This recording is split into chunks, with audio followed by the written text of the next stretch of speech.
Welcome to this edition of Training Minutes from Fire Engineering. My name is Clinton Crafton. I'm a Battalion Chief with the Fishers Fire Department. And today we're going to talk about the modified dash lift. We did a little bit of work on this car beforehand to go ahead and expose the components that we want to make sure everybody understands.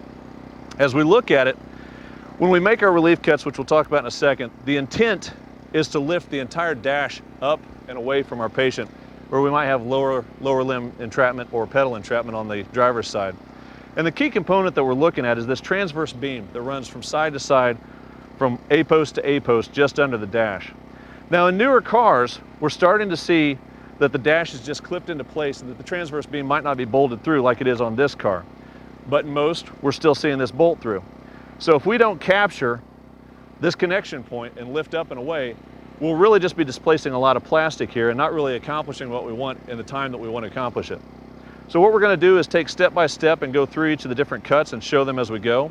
But what it'll be, the A post has been completely removed in this example. In an upcoming segment, we'll show the entire operation without any of this clearing done beforehand.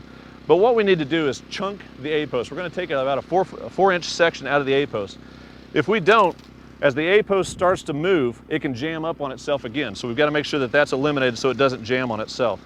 We're going to make relief cuts at the bottom of the A post. We'd like to make this as through a cut as we possibly can.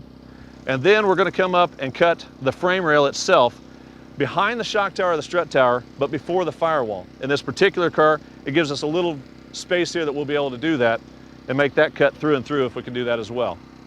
So for our first cut, we're going to make a cut lower on the A post. Now, traditionally when we did dash rolls, we would always cut down at the bottom at the pivot. But here we want to have something to press against. So we're going to make a cut where there's a natural opening. The wire chase has already given us some of that relief. And we're going to make sure that that cut is above the hinge point.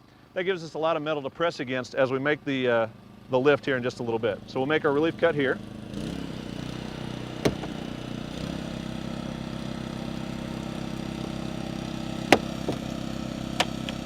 And if we can, we'll go ahead and make 2 cuts, one through and through from the door side and then one through and through perpendicular to make sure that we get all the way through that A post.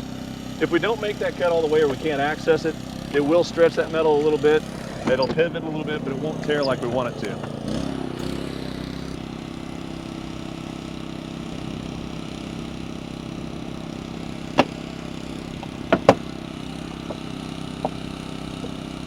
For the next cut,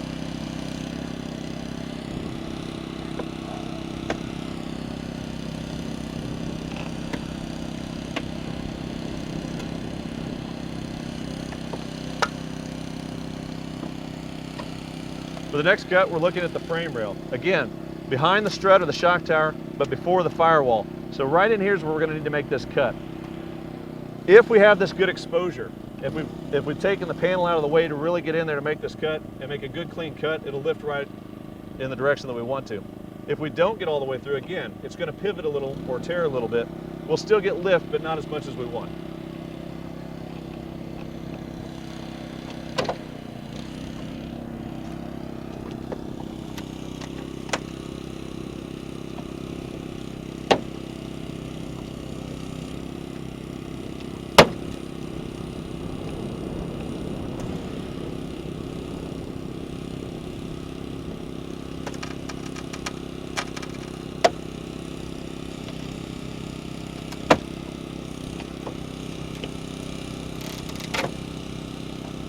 Now we've already discussed taking a chunk out of the A post. Just a little exaggerated because we've removed it so we can see everything. You really just need about a 2 to 4 inch section out so that it doesn't jam against itself as we start the lift. The next step is bring the spreaders in and let's show you what our lift will do. As we spread, we want to make sure that we're in constant contact with the ground, so we've got cribbing right under the post. And we'll start to spread up. The object is to get from the lower A post to the transverse beam.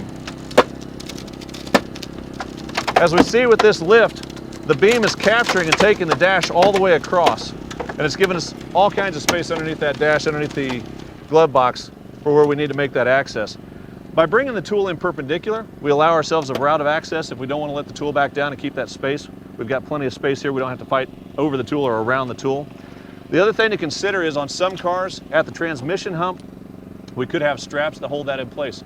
If we can get to those and clip those, that makes this dash lift go all the way across a lot easier. If not, it'll tend to tear and come up just a little bit on the side that you're working on. But if that's all you're after is that access, then that'll work too.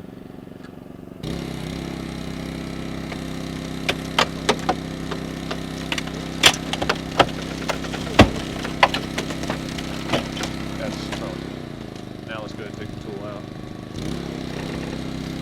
Good, perfect. So as a summary, looking at the modified dash lift, even with the tool out, we can see how much space we've created here throughout the patient compartment to be able to really free up any kind of entrapment we might have down there. As we look, we can see where that steel is doubled up for the hinge plate that gives us that really good lift point if we go above the hinge. We want to thank Helmatro, our sponsor for this section of Training Minutes. My name is Clinton Crafton with Advanced Rescue Solutions, and thanks for watching Fire Engineering's Training Minutes.